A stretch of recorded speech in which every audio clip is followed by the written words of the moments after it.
I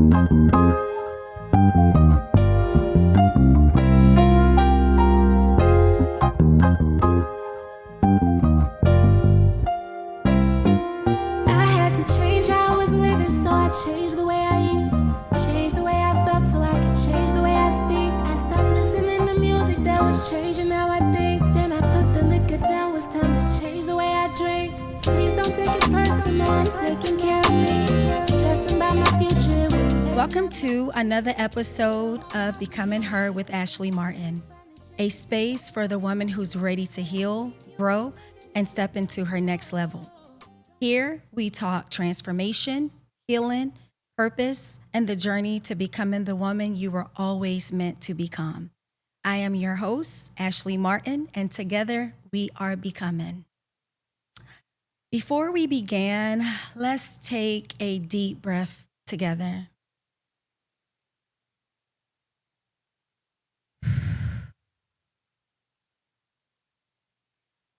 Because the breath is important, as we would all agree. It reminds us to stay in the present moment. It keeps us in the moment or in the present. It holds us together.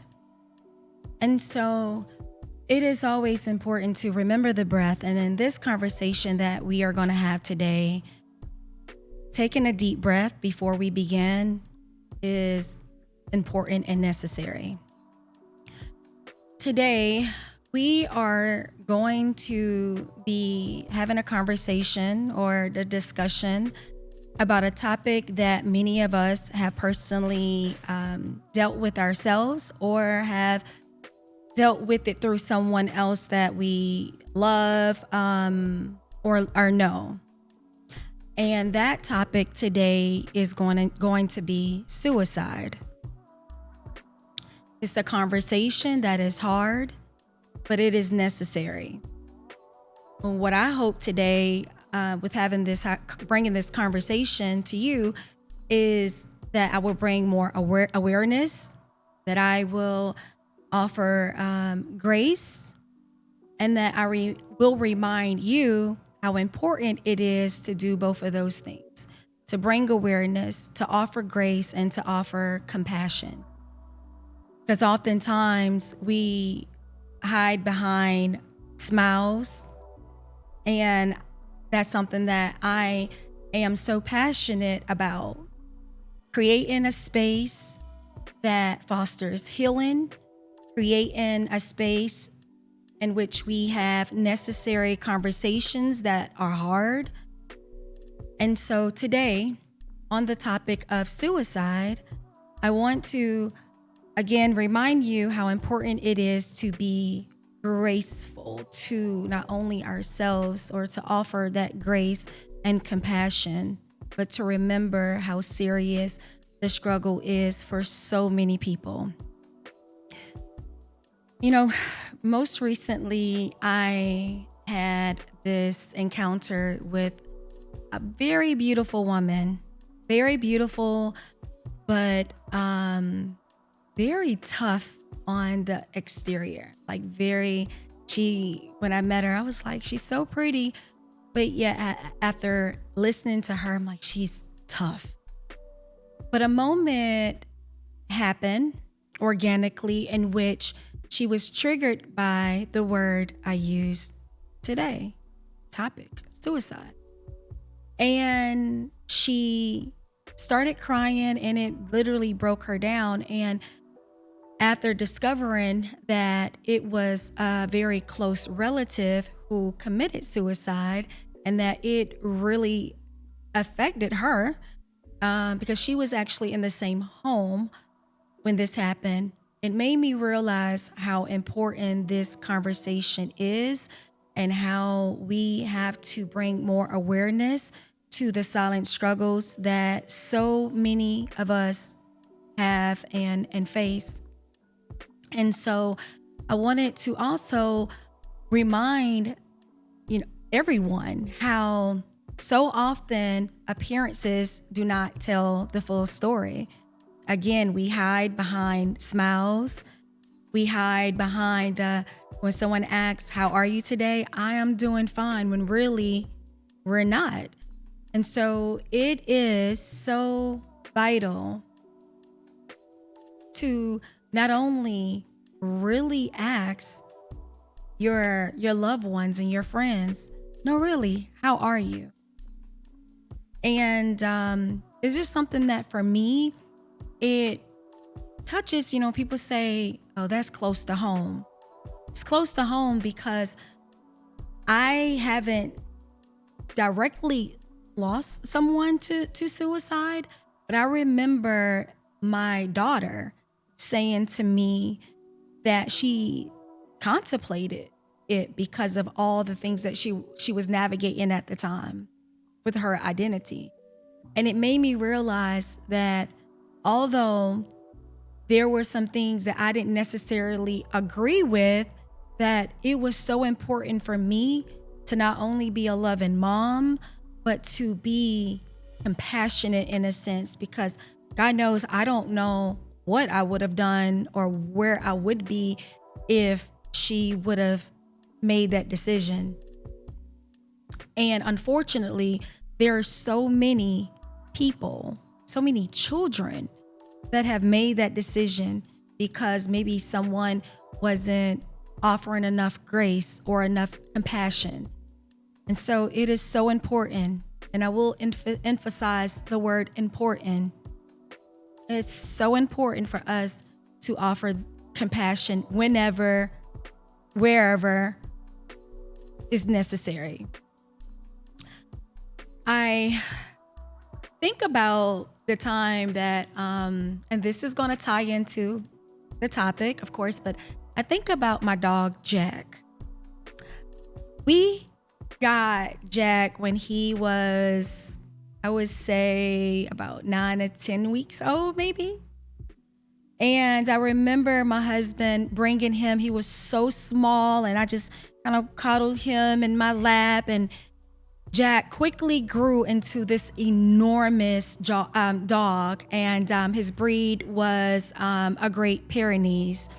And so he was humongous. And throughout the duration of the time that we had Jack, which was probably about 10 years, over that time period, I will become so frustrated with having to clean up after Jack. Sometimes Jack he was in home dog for the most, but for years, for probably the first, I would say about 8 years, he was in home. We kept him inside. And so he would mess up the floors. Sometimes we, had little spaces for him, and it was just like, it was always something with Jack. And I used to get, I don't want this dog anymore. And, it was just, that wasn't my feelings towards him all the time. But there were times that I just became really, really overwhelmed with having this big task of caring for this dog. And I can just remember, just having those moments frequent enough. And fast forward to year 10, because I think it was about 10 years that we had him. He became an outdoor dog, but we created a space, and my husband created a space where he went and purchased the it's like turf. So he wasn't really on any cement, and it was just it was enclosed porch area, and that's where we kept him. And I don't think he was obviously accustomed to living outdoors, and perhaps that created some mental, issues for him. Maybe he felt depressed, because I started noticing changes in him. He wasn't as playful, but still and yet, we cared for him to the best of our ability. And I would go out on the porch every single morning, and I would check on Jack, make sure he had what he needed. And oftentimes I would, stare out before I would go out to go out on the porch area, which was enclosed, like I said. And I would just watch him either if he was asleep. So most of the time he'll be asleep, and I'll go and wake him up, because it would be pretty early when I would go get him. But nevertheless, I recall one morning, I stood at our back door and I just gazed, I would always watch for his, his breathing basically. And this one morning in particular, I didn't see that. And so I opened up the door, and what I found was a steel body, cold, stiff. And it was in that moment that the feelings that I felt were pretty unreal. And the pain was unbearable for me to realize that this animal that had become a real part of our family, his life was just gone. And I must have stayed in bed that entire day crying, having the hardest time. And to tie it into this conversation, that situation and experience, I realized that we don't value a lot of times things until they're gone. We don't realize how important something or someone is until we don't have it anymore. But unlike animals, you can replace the animals, but I want you to be reminded that once we lose a person, that's it. Unfortunately. We can get an animal who looks the same. We haven't replaced Jack, and it's always so hard to think about like getting another dog. Although the kids, they really want one now, but Jack can't be replaced. We can get another dog like Jack. We can get another great Pyrenees for sure. And that dog may still have the same characteristics as Jack, but unlike that situation, people can't be. And so I want you guys to be reminded that loss sometimes teaches us some of the deepest, hardest lessons. And it's important for us to remember that once someone has transitioned, that's it. I don't want you to be left with the feelings of, I wish I would have done more, because I've experienced that way too many times. I remember, losing Jack and feeling like, I wish I would have been a little nicer. I wish I would have walked him more. And it was too late. And so I want to, again, remind you how important it is to not only be kind, offer that compassion, offer grace.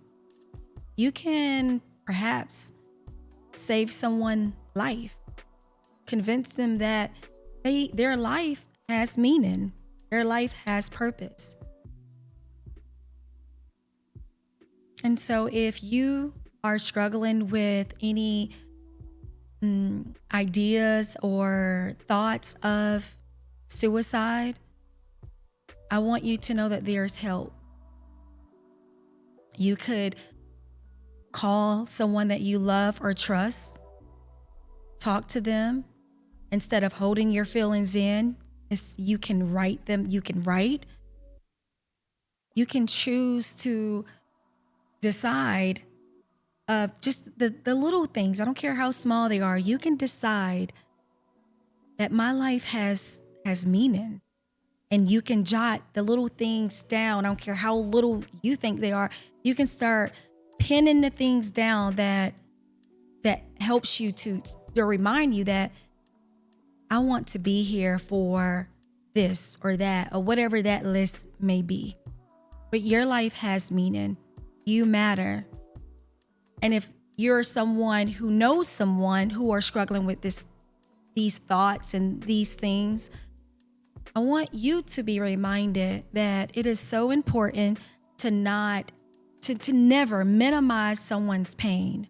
Because sometimes we can say, well, in our minds, and sometimes we articulate this, we'll verbalize that thing and say, well, it's not that bad. Don't look at it that way, but that's minimizing someone else's pain. And that's not okay. Allow people the space to verbalize their feelings. And sometimes all people need is just for you to listen. At the same time, you can offer them, the reminder that there's help. Sometimes professional help is needed, support groups. All of those things are here to serve you in those times that you are struggling. And so if you have made it this far in this episode, I want to say thank you. Thank you for holding space for yourself and for others, because it is these conversations that help people to feel seen, to feel heard. And these type of conversations, are great reminders that people matter. And that is always the space that I want to create, is a space that not only feels sacred, but a space that reminds people that, our healing journey matters. We matter. You matter. And so if you are someone that's listening and you feel, or you've been feeling unseen and unheard and unloved, I want to remind you that there are more pages to be written in your book. Don't give up. You have people who are willing to support you. And if you need a reminder, if you feel like you don't have a village, you come right back here. Come back here. And here I am reminding you that you matter. We will post the suicide prevention hotline in the description. And if you ever need to use it, don't hesitate. Thank you for being here with me today. Thank you for holding space for yourself and for others. And be reminded that even when you're going through whatever it is that you're going through, all the mental challenges, all the thoughts of depression and perhaps even suicide, that sometimes becoming means just surviving. Thank you for being here with me today. Until next time, be strong, and I'll see you the next time. Bye for now. I wanna be in everything I love, who I'm becoming.